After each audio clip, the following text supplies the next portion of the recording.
Welcome back to the Charismatic Voice. Today, by popular demand, we are returning to Iron Maiden and the legendary vocalist Bruce Dickinson. Now, they have a very large repertoire of songs to choose from, and there were so many that all of you recommended. So we went to our patrons to help us narrow down which one to do, and they voted for Fear of the Dark. So that's what we're going to do today. Be on the lookout for more in the future, though. Now, regarding the version of Fear of the Dark, many of you recommended the Flight 666 version, and I heard just a tiny snippet of a couple different spots of his vocals, and I have to tell you, I thought that the audio quality wasn't great. It wasn't perfect for really giving a full vocal analysis. So we're going to take a look at a different version. It's from Death on the Road. Now, because so many of you recommended the Flight 666 version, I promise you that before I give the outro, I will go back and listen to the Flight 666 version all the way through and do a little comparison at the end. For now, let's get to the Death on the Road version. This is Fear of the Dark.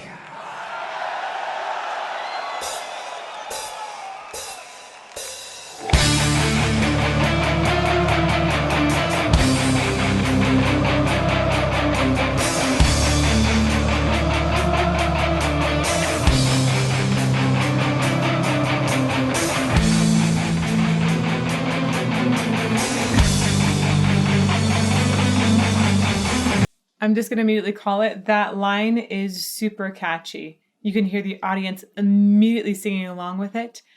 That's just really, really, really sticky. I bet that's going to come back lots and lots and lots. Let's go back to it.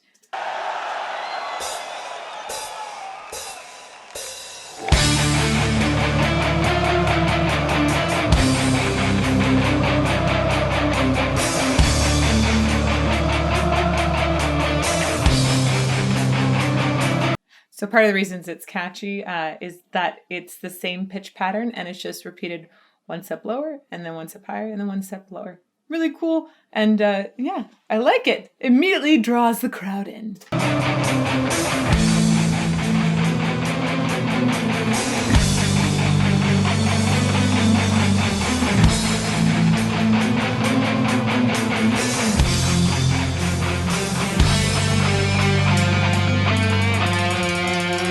Slow down there.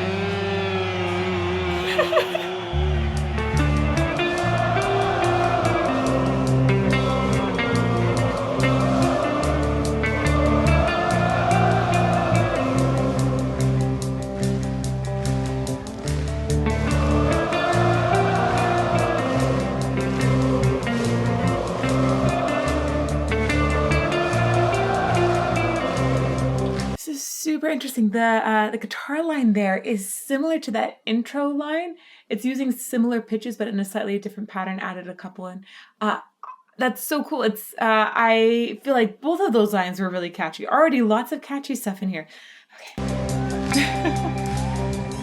I am a man who walks alone when I'm walking a dark road, either strolling through the park. When the night begins to fade, symptoms feel a little strange, a little anxious when it's dark. Fear. I feel like I'm being told like an evil bedtime story right now. This is very, very fun. I love the way he's talking off the ends of words. Dark, dark. It really truly sounds like he could be talking to a group of preschoolers, just about to give them nightmares before they go to bed. That's cool. I want to listen to that again. I am a man who walks.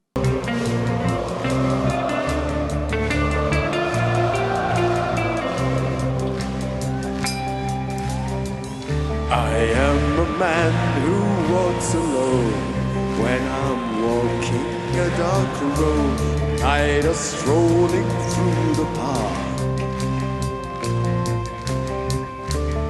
When the night begins to fade, symptoms feel a little strange, a little anxious when it's dark.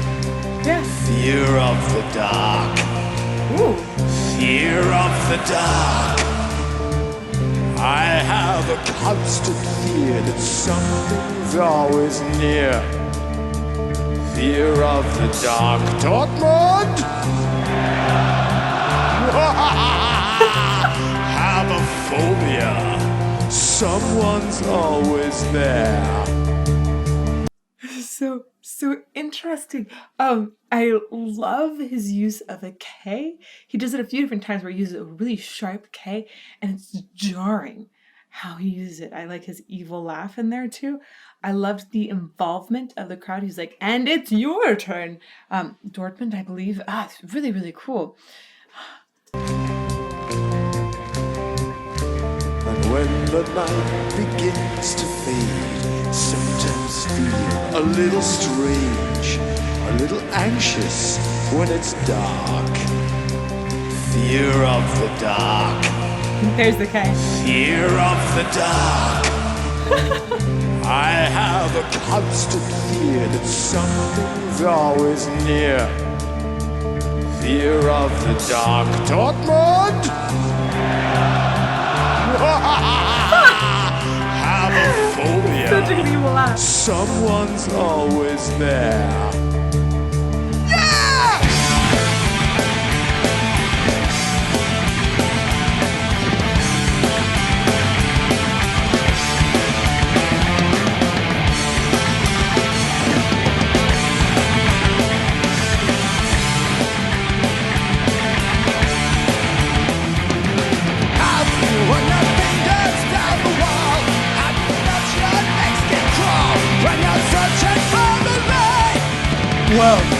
Whoa, this it just went into hyperdrive. Whoa.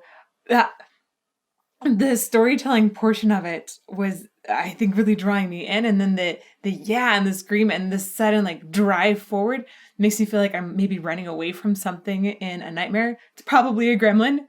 That's right. I'm scared of gremlins still a little bit. I won't watch it again. I watched it when I was way too young, and I, as a result, did not like to take baths by myself. I was very, very, very young. I was probably 3 or 4. And I didn't like to flush a toilet because water and gremlins are a bad combination. So anyhow, now you know that horrible story about me. I wonder what your fear of the dark is. Please tell me down below in comments. And don't laugh too hard about the fact that I still don't want to watch gremlins. And anyhow, the way he was telling that story made me feel like I was that kid back then. And now it feels like it's in this really crazy, horrible, bad nightmare, but it's really cool because Iron Maiden is a soundtrack. I want to go back to when he starts singing in there because it's so impressive to hear his endurance, right? Bruce Dickinson, he's amazing for the way that he's able to run around stage and then just put his stance into the stage and sing these incredible long lines. It almost sounds like yelling the way he's supporting and able to just keep it going the whole time. But if he were truly just yelling, if he didn't have some good technique underneath it, then his voice would be gone. It would have been vanished by now. So it's very, very impressive to me to hear this sustained energy.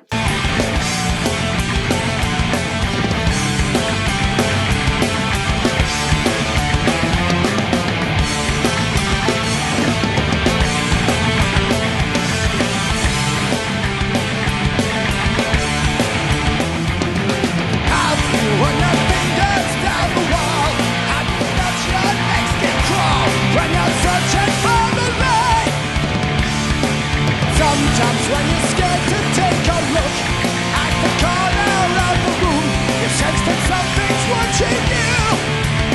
Fear of the dark, fear of the dark. I have a constant fear that something's always near. Fear of the dark, fear of the dark. Have a phobia, someone's always there. Oh, and there he goes off running. I just don't understand how he runs across the stage and then is able to just deliver phrases. I loved in the vocal how we hear there's tons of grit. We hear some false fold action in there for sure, helping to create this harsher sound. But then you also hear him holding out little extending notes at times that have a clean sound and some vibrato behind it. So I really think like, okay, I think that this voice is supported low for sure. And I've mentioned this before. I love Bruce's stance on stage. I sometimes call it horse stance because his feet are so wide, split across the stage. It's like he's drawing all of that mass of the stage up into him, all of that energy so that he can deliver it to a crowd. I've seen a lot of tenors take this stance before where they'll essentially have one foot forward and kind of be lunging into the stage, but he maximizes that like crazy. So watch like right here, see the way he's got his stance in the stage? Okay, check that out. I have a constant fear that something's always near. Fear of the dark. Fear of the dark. Have a phobia. Someone's always there. Have you ever been alone at night? But you have footsteps behind. Turn around. No one's there. And as you quicken up your face, you find it hard to stare. Because you're sure there's someone there. Fear of the dark. Ooh, that's a cool time shift there. He's even galloping side to side, and he was doing lots of turns while he was singing that all. I have to tell you, I've done things on stage where I had to jump on boxes, and when you jump, it usually makes the breath system, essentially like the diaphragm, will kind of bounce a little bit too. It's hard to sustain a line. He just keeps on going. It's fantastic. It's really, really fantastic. So watch his movement here and listen to the way his voice is just always present. I don't hear any disturbance. Fear of the dark. Fear of the dark. Back too far, sorry. Have a phobia. Someone's always there. Have you ever been He's running and singing. Don't you have footsteps behind? Turn around. No one's there. And as you quicken up your pace, you find it Don't fall. hard to stare. Because you're sure there's someone there. Fear of the dark. Have a constant fear that something's always there. Fear of the dark. Fear of the dark. Have a phobia. Someone's always there. That was awesome. I love the way that the rhythm in that part made me want to headbang. Anything that makes me want to headbang is just awesome. I did not grow up headbanging. I did not grow up listening to this kind of music. I'm growing an immense appreciation for it. And I'm starting to get the feelings. And it's someday you guys are just going to see it, like massive hair and all. The headphones will fly off, I'm sure. But that's really cool. I loved that switch up. Okay.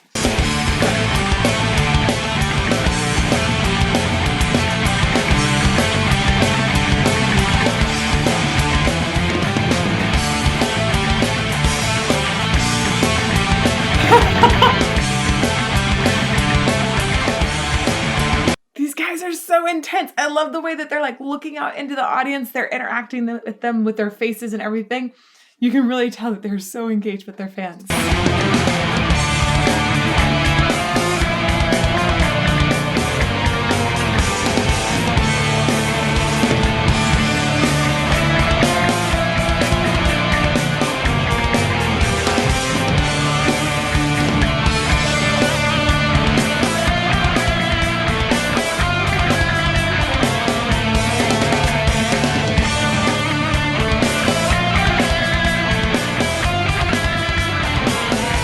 Okay, was that the same melodies from the beginning? I think it was.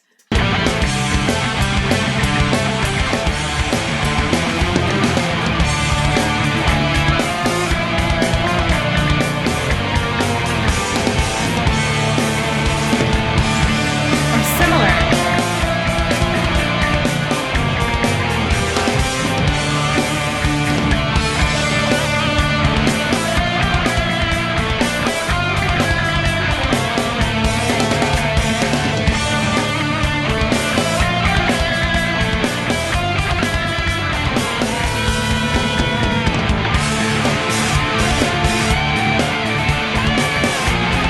Ah, I love the way that there were little variations in those melodies, and the crowd sang correctly with them the whole time. That's very impressive. Iron Maiden fans seem like an awesome group. They really, really, really love this music. I love the way that they're singing along, and I feel that that is very much a reflection of how much the band invests in the audience as well. You know, that's a relationship, and sometimes bands forget how important that audience involvement is, that you are there to communicate a message to someone. You are there to share something. And I love the way that everybody in Iron Maiden is working different parts of the audience. Like when Bruce was down there and he was talking to people, I wish I knew what he was saying. What an amazing experience to be in the front row of one of those concerts and have Bruce just come over and talk to you in the middle, right? Like people would talk about that for years and years and years. And I love that they give them the opportunity to be so involved and be part of that creative process. It's so cool.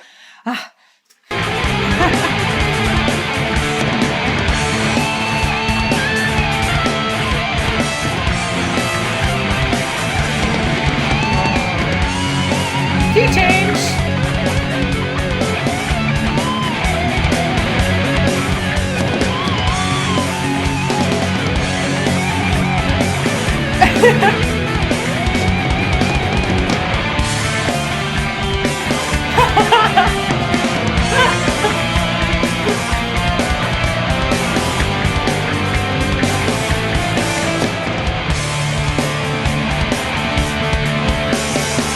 If I ever got the chance to interview Bruce Dickinson, I would ask him if he has worn any sort of smartwatch or Fitbit ever during a concert. And if so, how many miles he ran on stage during that concert. Like, he's just always moving somewhere. I don't understand how he manages to have the calm breath support underneath other than taking a look at the stance every time he starts to sing. It's crazy impressive. Whoa, I was not ready.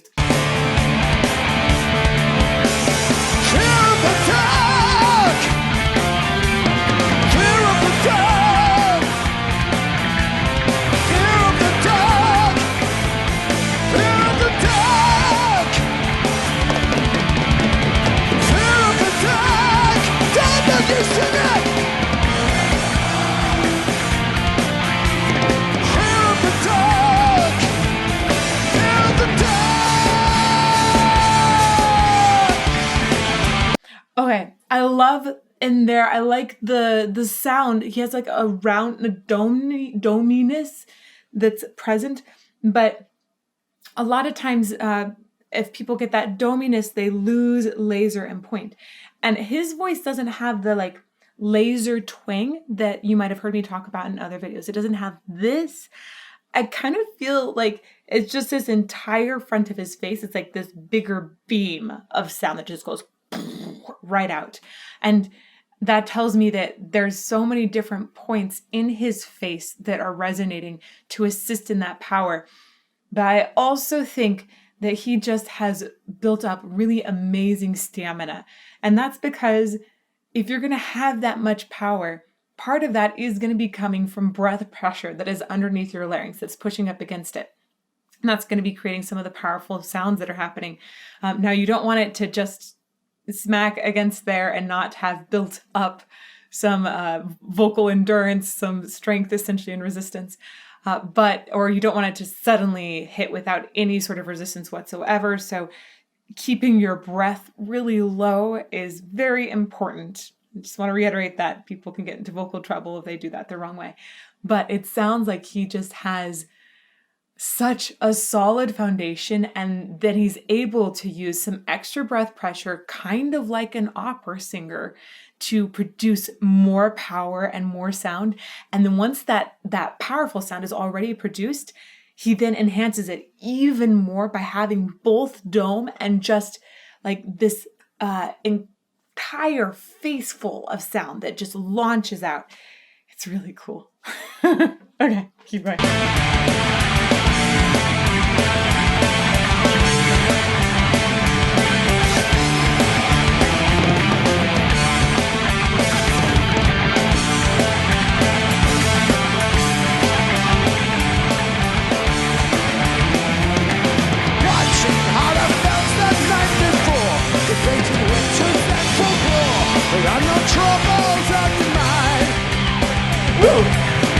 sound. Oh, your mind is playing tricks. Your sense of suddenly eyes flicks. A constant shadows right behind. Fear of the dark. Have a constant fear that something's always here. Fear of the dark. Fear of the dark. Have a phobia. Someone's always there. Fear of the dark.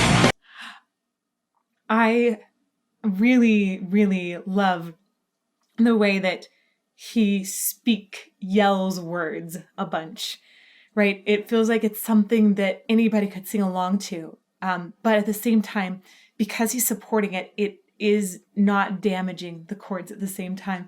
I love that it's essentially a supported holler. And people, like a lot of times cheerleaders are known for doing extreme vocal damage because they just don't know how to yell the right way. I feel like Bruce Dickinson would be like the ultimate cheerleader who really knows how to yell and project the voice without hurting it. And then it also, because that sound, especially Fear of the Dark, those aren't complicated pitches necessarily to sing, right? They're right next to each other. And he sung it also in a couple different octaves at this point. So it allows the audience to want to sing along with him. And because his technique for hollering is good, it's going to encourage, I think, the audience to holler in the right way with him. I was thinking about like how cool as a crowd to have that kind of idol to sing along with. Okay, let's go back a little bit. Shadows right behind. Fear of the dark. Have a constant fear that something's always here. Fear of the dark. Fear of the dark. Have a phobia. Someone's always there. Fear of the dark. Constant fear. Something's always here. Fear of the dark. Fear of the dark. Have a phobia. Someone's always there. I'm going to go back to this a little more here. I think that was the end. There might be still some more left. They might be going to another movement. I'm not sure. So I want to point out that Bruce is not trying to be super accurate on pitch. And you know that because of the way he's tossing off these words, right? He's, even from the very beginning, you knew the way he was singing. He wasn't aiming for that. Sometimes he'll actually even go a little bit sharp. So at the very end, one of the darks was a little sharp there as well. And sometimes you have little fluctuations. And I think that it's just amazing to have somebody who is so confident in their ability that they're not saying, I have to be totally perfect on the pitch. The point here is not to be like exact and perfect. It's to express fear. Right? Fear of the dark. Of course, we just keep saying this over and over and over. So we don't need it to be perfect every time. We need it to express an emotion every time. And that emotion should change and vary. And I think it's so cool at the end here to listen to it and be like, oh yeah, that's like mostly perfect. And then every now and then it's a little sharp because maybe it's more scared. It's good.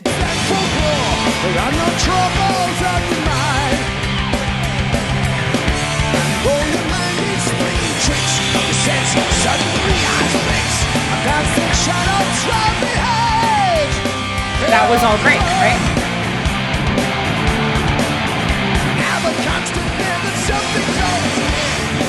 So like on Something's Always Near there, he was like, whatever, I don't need to get each of those notes. I've already done each of those notes. We're going to speak those notes more to give you more of that emotion. So right there, dark, he plays around with the pitch a little bit there more as he's also moving. And it gives you a sense of like more scariness and more urgency that's happening. Someone's always there. Fear of the dark. Constant fear. Something's always here. Fear of the dark. Fear of the dark. So right there, he went a tiny bit sharp. And I like that because it feels more urgent and more like, it's a scary moment in a nightmare or with gremlins. One more time, that moment. That's a good moment. Constant fear. Something's always here. Fear of the dark. Fear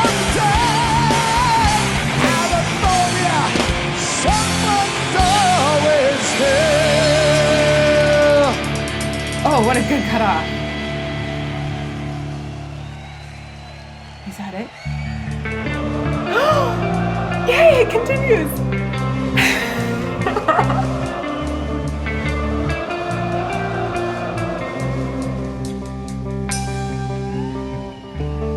When I'm walking a dark road, I am a man who walks alone.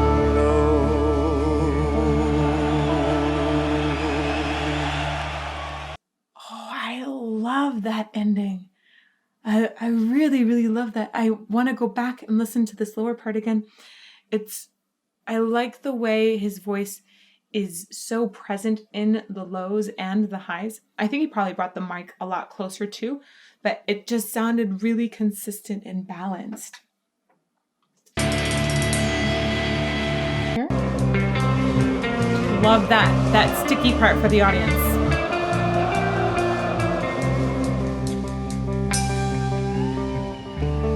When I'm walking a dark road, I am a man who walks alone.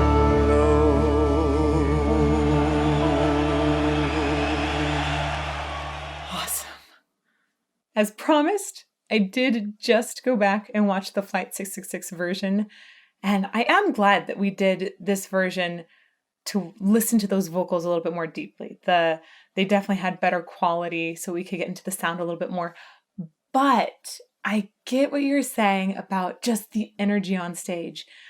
Honestly, both versions just had tons of energy, and I think the energy in the Flight 666 version was a little bit more even, which is just it's mind-boggling, right? How do you have so much energy, Bruce? Right? It's really, really awesome to see. So thank you for that recommendation as well. And thank you so much to patrons and all of you who recommended Fear of the Dark. It is catchy. It is running through my head. I've got like an opera version that already could be going. It's really, really cool. I love all of the different melodies, all of the different sticky melodies that happen in there. And I just love the drive of it. It has a lot of fun storytelling. I like the way it began, almost like a bedtime story, and came back to that a bit at the end as well. But the rush throughout and the way that they switched up rhythms at different times to create a different kind of rush, just that energy made my heart pound, made me want to dance. It was fantastic. Being able to channel that energy into a vocal line, I think, is extremely difficult. And I don't think that there are many singers that could do it. Bruce Dickinson obviously is the one that is able to take that energy from the band and really drive it somewhere, match it, take it further. It's very, very impressive. And I'm so glad that I've been able to be introduced to him and discover him through this channel and through your recommendations. So thank you, all of you, very, very much. If you want to keep making recommendations, the best place to do that is down below in the YouTube comments, or you can come and find me here on Mondays, Tuesdays, and Fridays at 8 a.m. Arizona time. That's when we have live premieres and a live chat where I hang out. You can also find me at thecharismaticvoice.com for any sort of learning about singing or music in general, or you can find me on Patreon. I hope to see you somewhere else soon.